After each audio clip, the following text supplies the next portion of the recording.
नमस्कार, stock idea YouTube च्यानलमा यहाँलाई हार्दिक स्वागत छ। आजको बसाइमा रहेर हामीले तीनवटा महत्त्वपूर्ण जानकारी लिएर आएका छौँ। स्ट्यान्डर्ड चार्टर बैंकले लाभांश घोषणा गरेको छ। एनएलजी इन्सुरेन्सले 66% राइट सेयर निष्कासन गर्ने भएको छ भने नेरुडी र मिरमिरे लघुवित्तलाई मर्जरमा जानको लागि राष्ट्र बैंकले अन्तिम स्वीकृति दिएको छ। र अब यसको विस्तृत जानकारीमा जानु अगाडि यहाँलाई विशेष अनुरोध कि तपाईहरुले आजसम्म पनि हाम्रो च्यानललाई सब्स्क्राइब गर्नुभएको छैन भने हाम्रो च्यानललाई सब्स्क्राइब गर्नुला। त्यसको लागि युट्युबमा गएर @7stockidea जानेर सर्च गर्नुभयो भने यो लोगो भएको हाम्रो च्यानल खुल्छ र यसमा तपाईले सब्स्क्राइब गरी नजिकको बेल आइकन दबाई अल अप्सनमा क्लिक गर्नुभयो भने हामीले भिडियो राख्दा तपाईहरुलाई नोटिफिकेसन प्राप्त हुन्छ र शेयर बजार सम्बन्धी विविध जानकारी साथै लेटेस्ट अपडेट प्राप्त गर्न सक्नुहुन्छ। अब लागौं आजको जानकारी विस्तृतमा। स्ट्यान्डर्ड चार्टर बैंकको लाभांश घोषणा भएको छ। स्ट्यान्डर्ड चार्टर बैंकको सञ्चालक समितिको बैठकले गत आर्थिक वर्ष 2079-80 को मुनाफाबाट 19% नगद लाभांश वितरण गर्ने घोषणा गरेको छ। अब यो 19% नगद लाभांश चाहिँ उचित हो होइन भन्ने सन्दर्भमा चाहिँ एकचोटि हामीले यसको चार्टमा गएर हेरौँ, साथै यसको इतिहास पनि हेरौँ। स्ट्यान्डर्ड चार्टर बैंकको यदि हिस्ट्री हेर्छौँ भने हामीले योभन्दा अगाडिका भिडियोमा पनि तपाईलाई जानकारी गराएका थियौँ कि स्ट्यान्डर्ड चार्टर बैंक फन्डामेन्टली आफैमा स्ट्रङ कम्पनी हो, तर यो कम्पनी चाहिँ नगद लाभांशमा फोकस गर्ने कम्पनी हो। यसर्थ तपाईलाई नगद लाभांश मनपर्छ भने मात्रै यो कम्पनी किन्न सक्नुहुन्छ भन्ने हाम्रो सुझाव रहेको थियो। नभन्दै यसपालि पनि यो कम्पनीले नगद नै लाभांश दिएको छ। इतिहासदेखि नै यसले नगद लाभांशमा फोकस गरेको पाउँछौँ। 69-70 बाट हेर्छौँ भने 40, 41, 19 त्यसै गरी 1, 5, 17, 22, 4, 3, 16 गरेर नगद लाभांश दिएको छ। यो पटक पनि 19% नगद लाभांश दियो भनेपछि यसले अझै पनि नगद लाभांशमै फोकस गरेको छ। उसो त कतिपय आर्थिक वर्षहरूमा यसले बोनस सेयर पनि दिएको छ। 10, 10, 25, 33, 100, 7 र 10% गरेर यसले बोनस सेयर पनि दिएको देखिन्छ। तर पनि समग्रमा यो कम्पनीले चाहिँ नगद लाभांशमा फोकस गर्ने गर्छ। के यो वास्तवमा राम्रो हो वा होइन भन्नुहुन्छ भने शेयर मार्केटमा वास्तविक लाभांश कमाउने हिसाबले तपाईँ लगानी गर्नुहुन्छ भने त यो एकदमै राम्रो हो। किनभने बोनस सेयर खाइसकेपछि त त्यसको प्राइस पनि एडजस्ट हुने गर्छ। त्यो वास्तवमा लाभांश नै होइन भन्दा पनि हुन्छ, किनभने त्यसमा जति हामीले बोनस सेयर पाउँछौँ त्यति नै प्राइस पनि एडजस्ट हुने गर्छ। तर नगद लाभांश पाइसकेपछि त्यो वास्तवमा वास्तविक मुनाफा हामीले प्राप्त गरेका हुन्छौँ। कम्पनीले कमाएको वास्तविकता नै हामीलाई दिइरहेको हुन्छ। यसर्थ अब यो कम्पनीलाई अहिले किन्ने वा बेच्ने भन्ने सन्दर्भमा यदि अन्य देशको कन्टेक्स्टमा हुन्थ्यो भने यो कम्पनीमा भोलिको दिनमा सर्किट लागेर बढ्न सक्ने सम्भावना हुन्थ्यो। तर नेपालमा चाहिँ अझै पनि म्याक्सिमम लगानीकर्ताहरूले बोनस सेयरलाई नै फोकस गरेको हामीले पाउँछौँ। यसर्थ भोलि यो कम्पनीको सेयर घट्न पनि सक्छ। यसर्थ यति बेला किन्ने वा बेच्ने सन्दर्भमा चाहिँ मेरो सल्लाह के रहन्छ भने जस्ट वाच एन्ड सी। 1-2 दिन चाहिँ अब हामीले यसलाई हेर्ने हो। भोलि पर्सितिर बजारको रियाक्सन कस्तो रहन्छ त लाभांश घोषणा भइसकेपछि, किनभने यो अलिकति घट्न चाहिँ घटिसकेको छ। पी रेसियोको आधारमा किन्न सकिने जोनमा आइसकेको छ। किनभने पी रेसियो हेर्नुहुन्छ भने 14.05 अथवा 15 भन्दा तल पी रेसियो भएको कम्पनीलाई हामीले राम्रो मान्छौँ। फन्डामेन्टल इन्डिकेटरहरू राम्रा छन्। यसका बुक भ्यालु 213 देखिन्छ, पी रेसियो 14 हैन। यसै गरी इपीएस 37.39। अब यो बोनस सेयर नदिइसकेपछि त यसको इपीएस पनि घट्ने कुरा भएन।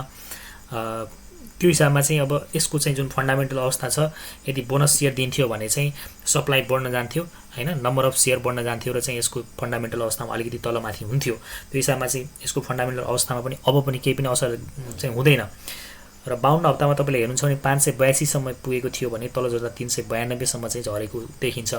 यसर्थ यो कम्पनी यदि यो नगद लाभांशले यसलाई घटाउँछ भने एउटा राम्रो किन्ने मौका आउन सक्छ। यसर्थ फेरि पनि यो कम्पनी घटेर तपाईको पुरानो जुन लो थियो 396 अथवा 400 सम्म आउँछ भने त एकदमै गोल्डन चान्स नै भयो।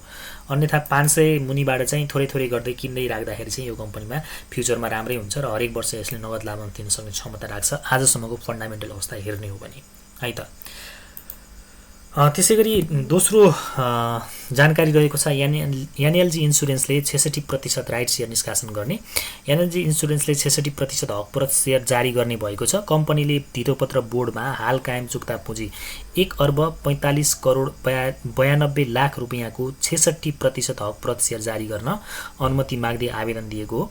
कम्पनीले प्रति किता 100 रुपैयाँका दरले 96,31,220.22 किता हकप्रत सेयर निष्कासन गर्नेछ। हकप्रत सेयर निष्कासनपछि कम्पनीको चुक्ता पुँजी 2,42,23 लाख रुपैयाँ पुग्नेछ। अब एकचोटि एनएलजी को पनि हेरौँ के छ त अवस्था।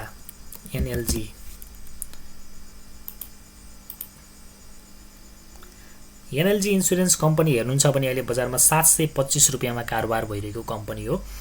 अब फन्डामेन्टल अवस्था हेर्छौँ भने यो कम्पनीको चाहिँ एपीएस 16.52 रुपियाँ देखिन्छ, पी रेसियो 43.89 र बुक भ्यालु 118 चाहिँ रुपियाँ देखिन्छ। तपाईको यस एक वर्षमा यो कम्पनी 63.29% बढेको छ। 120 दिनको एभरेज हेर्नुहुन्छ भने 794.18 छ। 52 हप्ताको हाई देख्नुहुन्छ भने चाहिँ 940 रुपियाँ माथि पुगेको थियो। माथि पुग्दा त्यतिसम्म पुगेको थियो भने तल झर्दा 440 सम्म झरेको देख्छौँ। अब यसको लाभांशको इतिहास हेर्छौँ भने ठिकै छ, 10, 15, 20, 25, 25, 7, 10, 10 गरेर यसले चाहिँ बोनस सेयर दिएको हामीले पाउँछौँ। तर अब राइट सेयर खानकै लागि चाहिँ मैले कम्पनी किन्नुहोस् भन्दैन। यो चाहिँ एउटा नन लाइफ सेक्टरको कम्पनी हो।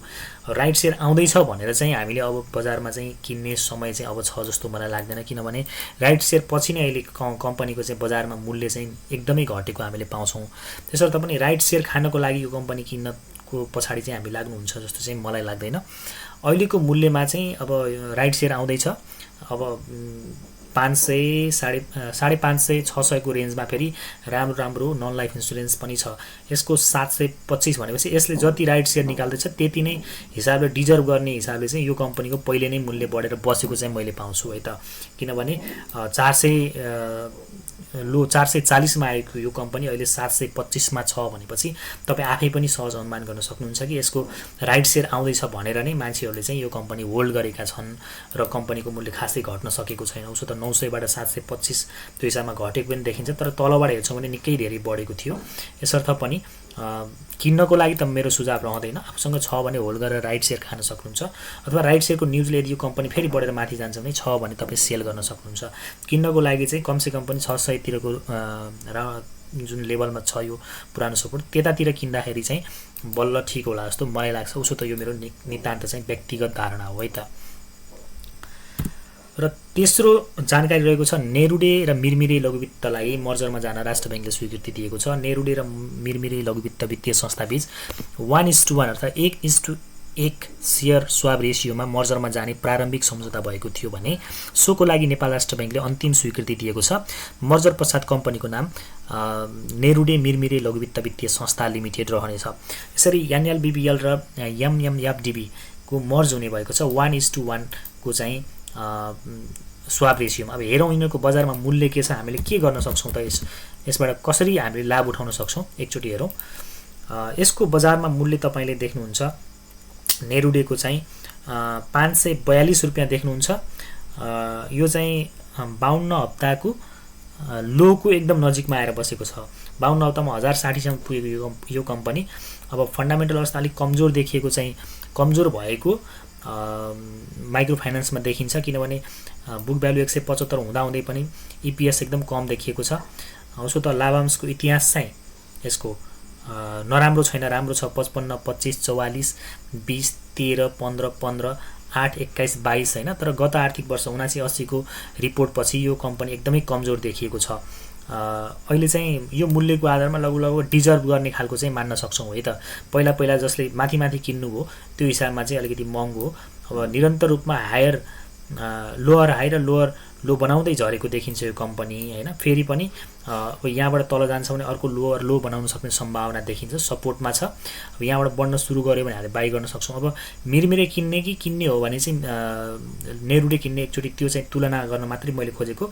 अब यसरी नेरुडेको चाहिँ 542 छ। अब त जसरी पनि दुईटा कम्पनी एउटै बन्ने भइसकेपछि त जुन सस्तो छ त्यसमा चाहिँ शिफ्ट हुने वा किन्ने गर्न सक्छौँ हामीले।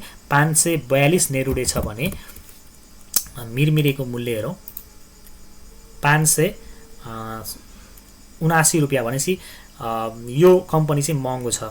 42, 79 भनेपछि करिब 35 रुपियाँ जतिको डिफ्रेन्स छ। यदि हामीसँग मिरमिरे छ भने मिरमिरे सेल गरेर नेरुडे किनेर बस्न सक्छौँ है त। यो बेलामा चाहिँ यदि यो कम्पनी दुईटै कम्पनी मध्ये अथवा नेरुडे मिरमिरे जुन मर्जर हुनेवाला कम्पनी छ त्यो कम्पनी आफूसँग रहोस् भन्ने चाहन्छौँ भने हामीले चाहिँ यदि दुई मध्ये किन्ने हो भने चाहिँ नेरुडे किन्नु उपयुक्त देखियो, किनभने स्वाप रेसियो त 1:1 नै छ। र यदि हामीसँग मिरमिरे छ नेरुडे छैन भने चाहिँ नेरुडे नै छ भने त त्यही होल्ड गर्न सकियो।